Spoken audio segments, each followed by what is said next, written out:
No soup for you today. We're not going there, mate. Forget it. Hello and welcome to Sunday Night. I'm Chris Barth. How Joe Hockey was cut down to size a little later. But first tonight, cars versus cyclists, the new front line on Australian roads. Depending on which side you're on, the other is at fault. To many cyclists, motorists are often selfish, thoughtless and dangerous. To drivers, cyclists are lycra-wearing irritants who ignore the road rules and pompously believe they own the streets. Whatever your view, the casualties are real. Too many injuries, too many deaths. Here's Alex Cullen with the war on our roads.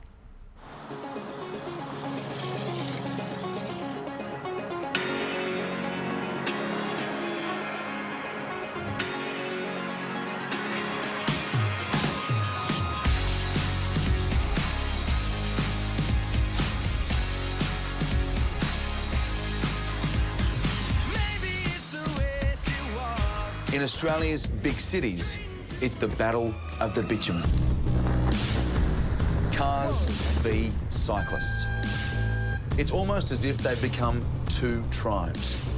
Two tribes who've gone to war. The war on our roads. I drive a car and sometimes I ride a bike. It's fun and it's healthy, but it can be frightening too, because on one of these, rather than behind the wheel, the road is a very, very different place. I've copped abuse, I've had car doors open in front of me, I've had drivers swerve in front of me and cut me off. Accidental? Well, sometimes it's hard to tell, but every single cyclist has a story about their own close call.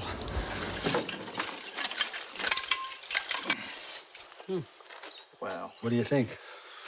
Oh my God. Left to the back wheel. The sprockets, they're bent back. Yeah. Gabby Vassallo didn't see the car that almost killed her 4 years ago. So that was a wheel. That was round. What sort of force creates a mess like this? Obviously a lot. I just parked my car at Cronulla, like I always do, and rode in, and the next thing I knew, I was waking up in a hospital, and that was weeks later. Kim Wilson did see the car that injured her, but had no chance of saving herself. A car came behind me and then suddenly just hung a left, like so sharply, 90 degrees right in front of me. I flew over the handlebars, put my arms out. I heard both arms crack. Kim and Gabby are lucky to be alive. Last year on Australian roads, 33 cyclists died. Nearly 3,000 were injured. But it's not all one-way traffic. For every aggrieved cyclist, there seems to be just as many upset motorists. What is your attitude to cyclists on our roads? Cockroaches on wheels. On the way up the Horticam, there's a... Comes Barbie doll. In 2008, Gabby Vassallo lived the dream of climbing the same mountains as the riders in the Tour de France. And Gabby's support crew was just as vocal as the crowds who follow the tour. 100 metres to go. Just a quick word for the people back home, last Jupenda. This is a great way to spend spare time. Spare time. Look at that form. 1 year later, Gabby would have an even bigger mountain to climb. Before her accident, she was working for the New South Wales Police and training for her first triathlon. What do you love so much about cycling? It's the freedom. It's the ability to be able to get from A to B, but at a slower pace. So you get to see the sights, the sounds, you get to even smell the places you go through, and which you don't get in a car or a bus because it's usually just a blur on the horizon as you go through. Yes, it's slightly harder, but when you get there, it's such an achievement to get there and know that you cycled it that whole way. So it's just fantastic thing to do, and it happens to be healthy for you.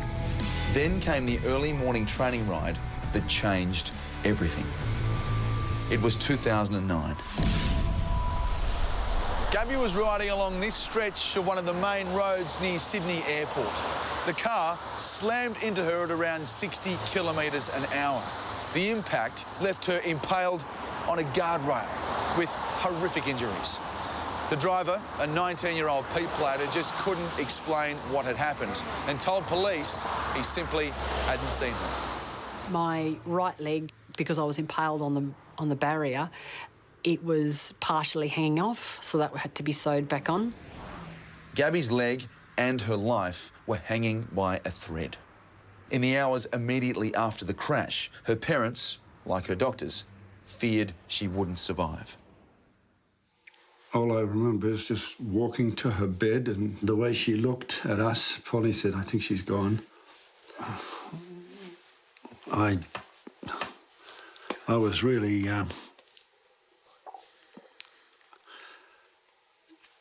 one of your children. Look at it. Yeah. That was your back wheel. Just a mess of metal and twisted wire. I had brain injury.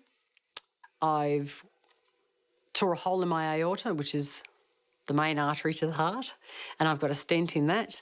My right arm was completely shattered. I've got a plate in that as well. I also had severe weakness to my hand, actually an inability for the hand to work at all. And I broke my back and lots of cuts and grazes, and my left arm's the only untouched limb. And I think that's all I can remember. How on earth are you still here? I don't know. Okay. I think that's as much as I can do on that one. Gabby was in hospital for 7 months. Then she had to move back in with her mum and dad and learn to walk again. Okay. Oh, I'll just try with that right hand. Can I grab it? No. Ironically, riding a stationary bike was a big part of her rehab. And when she learnt to walk, she then learnt to run. He's missed me. This is Gabby, 1 year after the accident. Are you tired? Do you want to do one more? Yeah, okay, go. Your injuries are ongoing. How many operations have you had? Last count, I think, was 15, but I think because I've had another couple since, it's about 17. 17?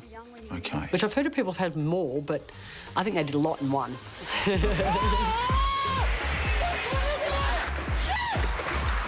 Cyclists are twice as likely to die on Australian roads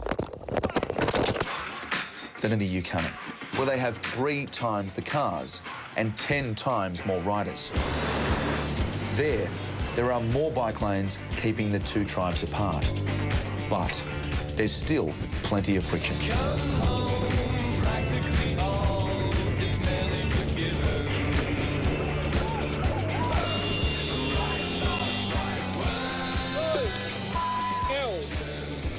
And cyclists are fighting back. Mate. Look, you rolled that back. I can't give a about Smile for the camera, mate. I use a camera just in case something happens. I use it to occasionally report drivers that I think are bad. Gareth Williams dobs in at least 3 drivers a week to the police. He's one of around 500 self-appointed cycling vigilantes using helmet camera footage to trap motorists. Over the past 4 years, there's been 4 prosecutions, several cautions, and maybe several hundred letters sent out to drivers warning them of their actions. You want to go, do you? Go away, fuck on, please. Ring me, you prat. Idiot. The conflict they've caught on camera has been made into a controversial documentary. By this stage, I decided it would be a good idea to turn on my helmet camera.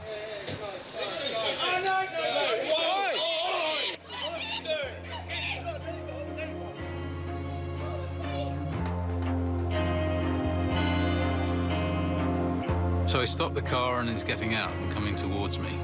And I'm thinking, what's going to happen now?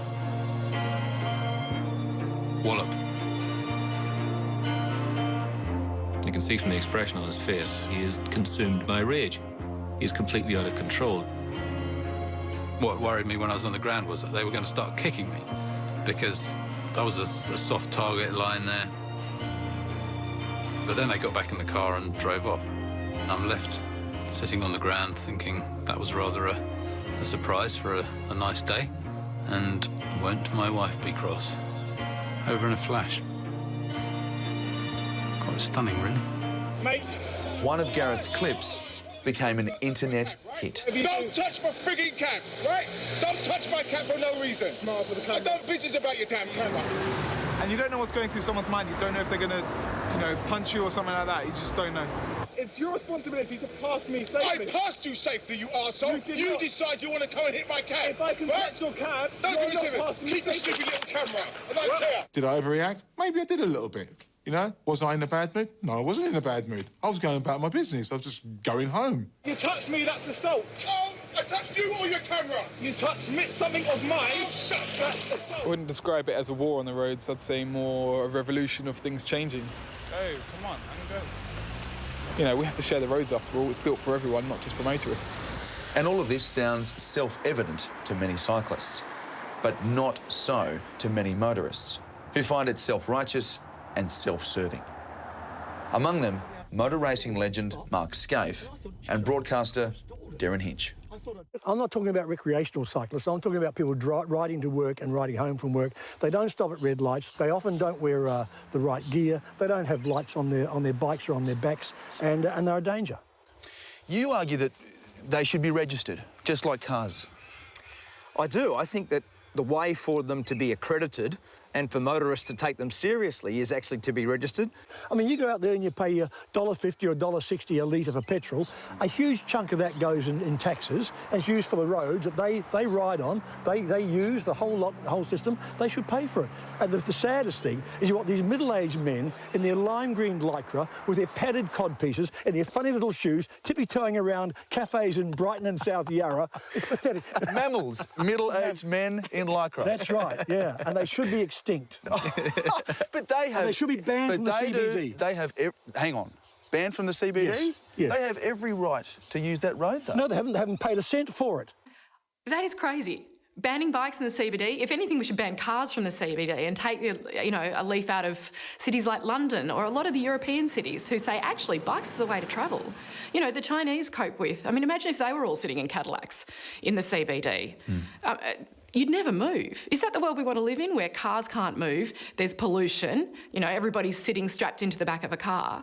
Or would we prefer that people are out in the fresh air, cycling around, getting some movement themselves, not polluting the environment?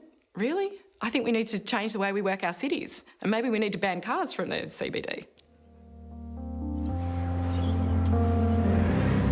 For New Idea editor Kim Wilson, recovering from her 2 broken arms after a car sideswiped her bike on this Bondi stretch of road, it's personal. I was wearing visible clothing, I was wearing my helmet, I wasn't going that fast, I was in a bike lane, but still you can do everything right and accidents still happen. Kim says, and Gabby Vassallo agrees, that for all the argument, there's an imbalance. Cars can be lethal. A bike really is. It's time the 2 tribes called a truce. I think it's really important that we talk about it and establish some sort of etiquette and some rules, and, bikes are not going away, cars are not going away, and we need to work it out. Yeah. When will you get back on that bike? Oh, I haven't decided. I'll be honest, I am mustering my courage. I will do it, for sure, but it's going to be a tough day. It's going to be quite challenging, I think. Yeah, it's a bit scary, but I'll do it. I will. Alex Cullen reporting there. Soon, our investigation into popular acne drugs and the fatal consequences for Australian teenagers.